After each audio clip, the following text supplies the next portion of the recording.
अस्सलाम वालेकुम, मेरा नाम मुबशर लकमान है। आप देख रहे हैं मुबशर लकमान यूट्यूब चैनल। मौलाना फजलुर रहमान बहुत बड़ी गलती एक कर चुके हैं और दूसरी गलती करने जा रहे हैं,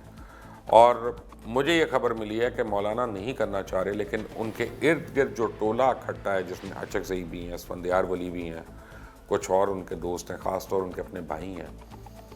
ये जो हॉक्स हैं ये उनको मजबूर कर रहे हैं कि मौलाना अपनी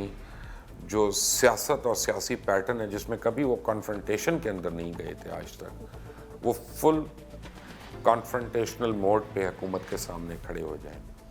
क्योंकि हर एक को अब अपनी सियासत की जो बचत है वो मौलाना की सियासत से लग रही है। मौलाना ने एक ऐलान किया कि हम वज़ीर आज़म हाउस पे हमला कर सकते हैं और वज़ीर आज़म को गिरफ़्तार कर सकते हैं। इसके ऊपर सेनेटर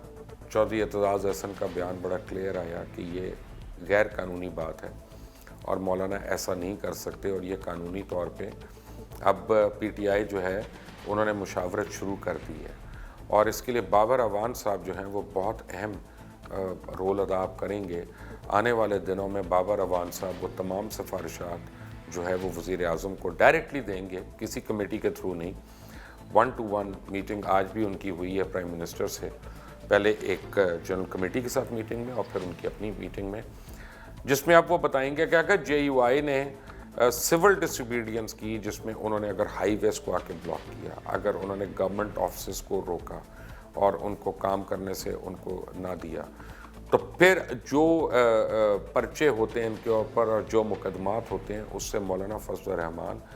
का अकेले का नहीं बल्कि पूरी जमीयत उलमाए इस्लाम फ़े का सियासी करियर जो है वो दाव पे लग जाएगा। और अगर वो इलेक्शन कमीशन में जाते हैं या अदालत में जाते हैं ये साबित करने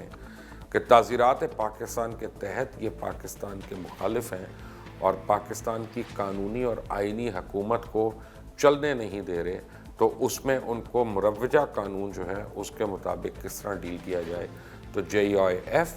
बशमूल मौलाना फजलुर रहमान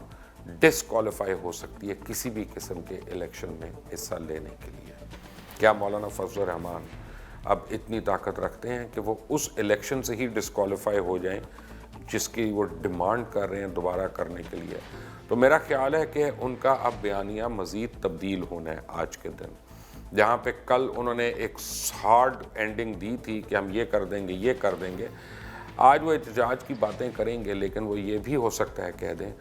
कि APC, क्योंकि आज मौलाना ने जो APC कॉल की उसमें बिलावल भुट्टो और शहबाज शरीफ ने शिरकत नहीं की, हालांकि उन्होंने शिरकत करनी थी उसमें, और जब उन्होंने शिरकत नहीं की तो उनके पार्टी के गुज़िश्ता 2nd और 3rd टियर ने भी शिरकत नहीं की। इसका मतलब है कि आइनी तौर पे मौलाना फजलुर रहमान बिल्कुल अकेले रह गए हैं। 9 तारीख को इमरान खान ने अपना खिताब भी करना है पार्लियामेंट से आके, और पार्लियामेंट का इजलास वहाँ पे आ रहा है, तो अब पार्लियामेंटेरियंस जो हैं वो भरपूर कोशिश करेंगे कि पार्लियामेंट को एक फ़ाल रोल में और सेनेट को एक फ़ाल रोल में सामने लेके आएँ, ताकि ये जो स्ट्रीट पॉलिटिक्स है मौलाना फजलुर रहमान की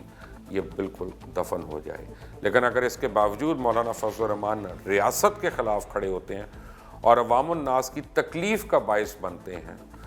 इस इज्तिमा के बाद जाके, तो फिर JUIF और मौलाना फजलुर रहमान उनको ये भी कंसिडर किया जा सकता है कि हर तरह के इलेक्शन से डिसक्वालीफाई कर दिया जाए। लेकिन ये एक डेवलपिंग स्टोरी है,